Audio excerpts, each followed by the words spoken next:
Good morning, my dear students. How are you today? So, as you remember, we have finished IELTS listening in the previous lesson, and today we're gonna start with reading part 1.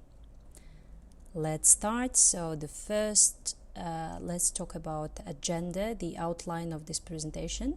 First, we're gonna talk about general facts and myths about IELTS reading. Then I'm going to present you 11 task types. Yeah, can you imagine 11 task types for reading section? Then I'm going to present you 2 general reading skills that you're going to use it in all these task types. And the first type will be talking about matching headings. Okay, are you ready? Let's start. Okay, so here we have 12 facts and myths about IELTS reading. I want you to stop the video for a while, and in your copybook, please write down true, false for each sentence. Okay, so here we have answers. The first one, yes, you're gonna spend 60 minutes. That's true. Number 2, you won't have any extra time to copy your answers, which means you'll have only 60 minutes and you'll have to finish answering and transferring the answers into the answer sheet in all these 60 minutes. As you remember, in listening part, you had 10 extra minutes to transfer the answers, right? But in reading, you don't have such.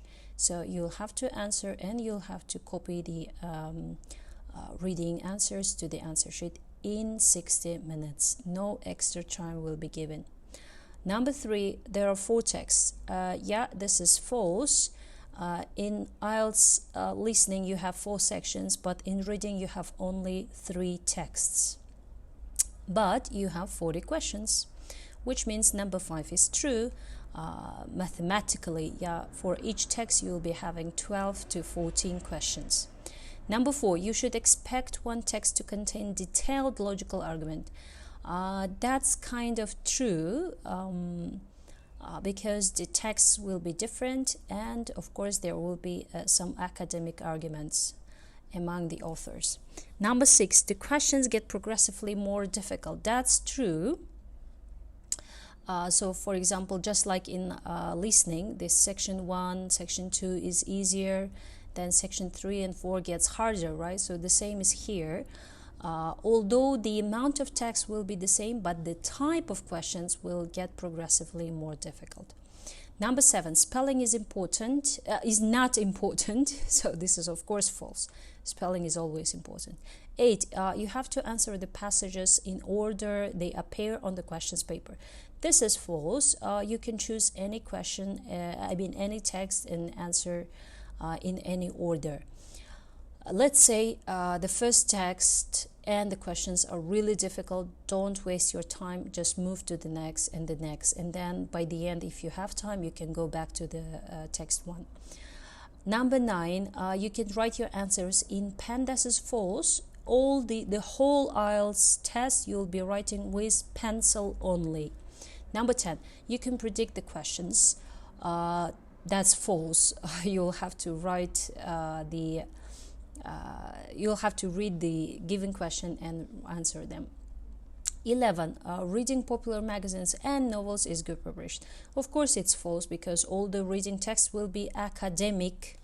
Yeah, so reading popular magazines about stars and celebrities or reading some classic novels by Charles Dickens is not a good preparation. Yeah, so try to read academic articles. And the last one, 12, this book will help me get a much better score in a short time. That's false also. Why? Because I took this quiz from IELTS graduation book, and it is said that you have to spend 1.5 or 2 months to prepare for a good result. So there is no shortcut. Okay, so here we have 11 task types. Here are the 6 are presented: matching headings, multiple choice, yes, no, not given, diagram, short answers, and matching sentence endings. Another 5, identifying information which is true, false, not given. Sentence completion, as you know, we have, this one in listening, yeah, you have to write no more than 1, 2, 3 words or a number. We'll have the same in reading. Then number 9, matching information. 10, summary, note, table, flowchart completion, just like in listening as well. And the last one is matching features, which means you'll be given some names of the authors and you have to match with them. Okay, so let's go on. As I told you before, the reading questions, IELTS reading questions will get progressively more difficult. So let's say in reading first text, you'll have some kind of easier questions like matching headings or multiple choice, yeah. And then number 2, the question types will get more difficult. Probably you may have some flowchart completion. And reading 3, you usually have true, false, not given, yes, no, not given, or summary completion, which is most difficult. Okay, so here are 2 general main skills that you'll need in reading. So the first one is skimming, which is you look through the text very quickly just to catch the general idea or general view or the opinion of the author. This helps you usually in completing matching headings. Number 2, scanning.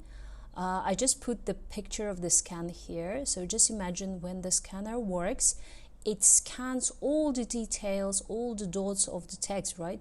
So you will have to do the same. So you have to read the text very carefully in order to get specific information and some details. So these are the 2 general skills, and we'll be talking about each task type and what skill you'll need for each type. So let's start with matching headings. Matching headings task type has 2 types, has 2 let's say options. The first one is you need to match the whole text heading, like you need to give the name for the whole text, or in most cases there will be given a list of headings and you'll have to match for each paragraph. Here are the 4 best techniques that you can use for matching headings. Okay, not 4, 3 techniques. So the first one, you can before reading the headlines, you can look through the paragraphs and give short names for each paragraph on your own. So the short names may consist of 2 up to 4 words. Number 3, you can compare these names with the headings later. That's the second step. And while reading headings, you need to underline minimum 3 keywords in each heading name. And the last one, my favorite one, and I usually use this one, if you have a good intuition, you can use connotations for each headings. I'm going to show in the next slide how to write the connotation. Okay, so here is the first type that I told you. You need to give the general title for the whole text. So as you see here, first I underline the keywords and I also write down nearby the connotation. For example, the first one, nutrition and the international economy. So this is something neutral. It might be negative, it might be positive. So that's why I put X. Number B, the planet's biggest killer. So the word killer makes this title negative connotation. So I put minus. C, the funding call for nutrition. Funding means money, So gathering money, so this is positive. And the last one, a new way of thinking about nutrition. New way, So there is a new solution for this. And I also mentioned that this one as a positive. So by doing this connotation, you can feel what is text about. Is it neutral? Is it mostly positive or mostly negative? And this can help you to choose the right answer. This exercise is in the document which will be given in the Telegram chat. So please go there and do the exercise. The second type is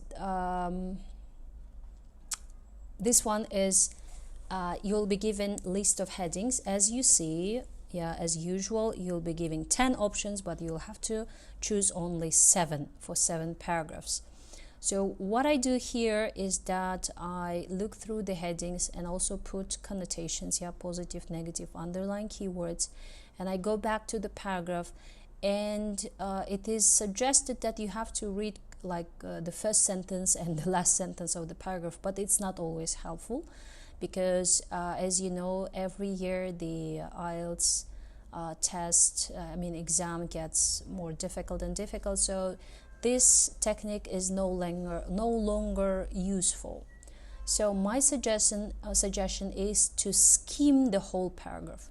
So try to read as fast as you can through the paragraph, underline the keywords in the paragraph, and again use the connotation. Yeah, so don't use that technique of reading like the first and the last sentence because it might distract you. So try to read the whole paragraph, but very quickly. Yeah, not the scanning, but skimming technique. Try to use the skimming technique. And also sometimes it is suggested you can if it is like, let's say, 2 big paragraph, you can read first 2 sentences, 1 sentence in the middle, and the last sentence. So that makes a kind of sense because usually the first and second sentence, we call them topic sentences. So they usually introduce the topic of the whole paragraph. And in the middle, you can catch some detail to confirm it, right? And the conclusion is usually repeats what it said in the beginning of the paragraph. So you can use this technique as well. Okay, so that was the end of our lesson 6. Your homework is as usual. You need to go to the Telegram, upload all the materials, try to print it out, do it, take a picture, and step 2, you need to send to the WhatsApp chat group so that I can see that you are doing all the homework. Any questions, please write in the WhatsApp chat. I'll be happy to answer. Okay, that's all. Have a productive day. Bye-bye.